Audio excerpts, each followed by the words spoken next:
पश्चिमी यूपी के जानकार रवि अरोड़ा जी का।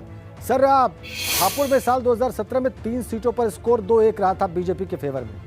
इस बार आपको क्या लगता है, भाजपा अपना वो प्रदर्शन दोहरा पाएगी या विरोधी खेमा पहले से बेहतर परफॉर्म करेगा और ज्यादा मजबूत टक्कर दे पाएगा भारतीय जनता पार्टी को? देखिए, ये तो अभी कहना मुश्किल है कि परिस्थितियां किस तरफ रुख ले रही हैं, लेकिन ये तय है कि इस बार चुनाव भाजपा बनाम सपा आरएलडी गठबंधन का है। आपने जो अपने प्रत्याशियों की सूची जारी की, अभी आपने सबको दिखाया, उसमें एक आप खास बात आपने नोट की होगी कि हापुड़ एक वैध ऐसा जिला है जहां पर दल बदल का सबसे रोचक खेल हुआ है जी। जैसे आप देखें, धुलाना में जो आपने प्रमुख प्रत्याशी बताए हैं, वो धर्मेश तोमर, वो पिछली बार सपा से थे, इस बार वो भाजपा से हैं। असलम चौधरी बसपा से थे, अब वो सपा से हैं। गजराज हापुड़ में वो कांग्रेस से हुआ करते थे, अब आरएलडी में चले गए हैं। उधर गढ़ मुक्तेश्वर में आप देखते हैं मदन चौहान बीएस सपा के बड़े नेता थे, अब वो बसपा में चले गए हैं। वहां के प्रशांत चौधरी जो दूसरे नंबर पर रहे थे बसपा से, अब वो बीजेपी के मीरापुर से कैंडिडेट है।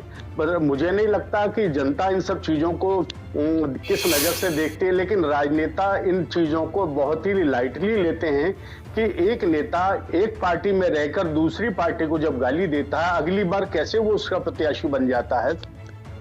ये जो रोचकता है, मुझे लगता है हापुड़ में सबसे ज्यादा दिखाई देगी। अब इसमें पब्लिक किस नजर से इन चीजों को देखती है, ये मुझे लगता है 10 मार्च से पहले तो पता नहीं लग पाएगा। लेकिन जनता कैसे देखती है इसको, इस बारे में हमें जरूर एक अनुमान अपने दर्शकों के सामने रखना चाहिए। आपने बिल्कुल सही प्रश्न उठाया रवि अरोड़ा साहब की। एक चुनाव में एक दल में रहते हुए दूसरे दल के बारे में उल्टी सीधी बातें कही जाती हैं, उसकी कमियां बताई जाती हैं, और फिर अगली बार आप जब उसी दल के टिकट पर चुनाव लड़ते हैं जिसकी आपने बुराई की थी, तो जनमानस में इसका मैसेज किया जाता है। बिल्कुल ठीक बात है, ये महत्वपूर्ण मुद्दा है, लेकिन मुझे लगता है कि इस बार भी इस मुद्दे पर शायद पब्लिक मतदान ना करे।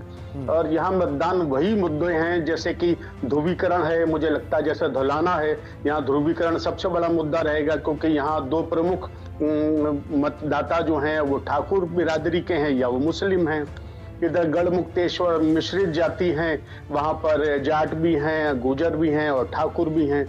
तो सबसे पहले तो धार्मिक ध्रुवीकरण, दूसरे नंबर पर मुझे लगता है जातिगत मैटर काम करेंगे, और तीसरे नंबर पर अगर आप बात करते हैं तो वो निकल कर मुझे आता है विकास शायद तीसरे नंबर पर पहुंच जाए। जबकि ये आप देखें इसको कि 2011 से जिला बनने के बाद आज उसको 12 साल हो गए हैं और एनसीआर का इसे हिस्सा कहा जाता है, लेकिन अगर आप यहाँ कहीं घूम आए तो आपको लगेगा नहीं कि राष्ट्रीय राजधानी का हिस्सा है। तो 2011 से ही बातचीत चल रही है कि यहाँ पर गढ़ मुक्तेश्वर को एक धार्मिक नगरी बना देंगे, और मिनी हरिद्वार की बात करते थे जब हरिद्वार उत्तराखंड में चला गया, लेकिन आज भी वहां पर आपको कुछ ऐसा नहीं दिखाई देगा।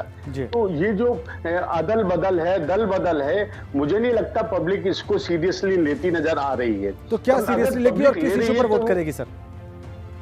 जी, किस इशू पर पब्लिक वोट कर सकती है? सबसे बड़ा मुद्दा क्या हो सकता है? मुझे लगता है ध्रुवीकरण तो धुलाना में तो मुख्य तौर पर ध्रुवीकरण मुद्दा रहेगा, और गढ़ मुक्तेश्वर की बात करें तो वहां पर किसान आंदोलन का मुझे लगता है असर पड़ सकता है। आपने धुलाना की बात कही, ध्रुवीकरण की बात